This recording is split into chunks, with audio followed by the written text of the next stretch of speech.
Chester Bennington wasn't just a singer, he was the voice of an entire generation that grew up screaming their pain through his music. Born in 1976 in Phoenix, Arizona, Chester's early life was far from easy. He faced years of bullying and deep emotional trauma, struggles that later became the raw, powerful lyrics behind songs like Crawling and Breaking the Habit. In the late 1990s, he joined a small band called Linkin Park, and the rest is history. Their first album, Hybrid Theory, dropped in 2000 and changed everything.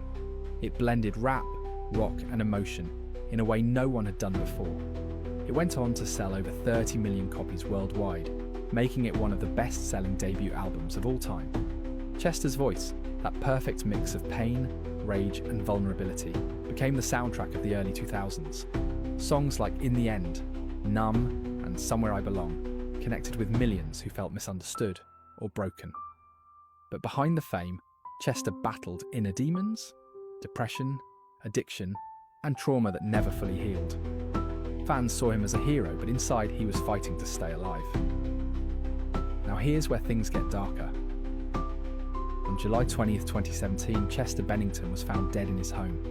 The world was shocked. But what made it even more haunting was that he died on what would have been his close friend Chris Cornell's 53rd birthday. Chris Cornell, the legendary frontman of Soundgarden and Audioslave, had died just 2 months earlier, also by apparent suicide. Both men had families, both were loving fathers, and both were known for their kindness behind the scenes. Then came the conspiracy theories. Some believe Chester and Chris were working together to expose a powerful child trafficking ring, claiming they had evidence that would shake Hollywood and the music industry.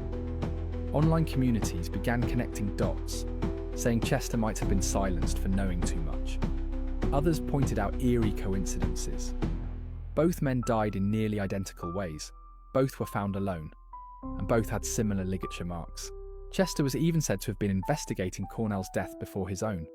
Of course, officials ruled both cases as suicides, but fans still debate whether the timing, the friendship, and the method were all just tragic coincidence, or something more sinister.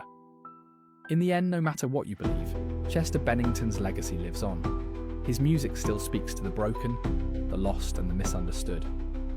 He turned his pain into art, and even in death, his voice continues to remind us. You're not alone.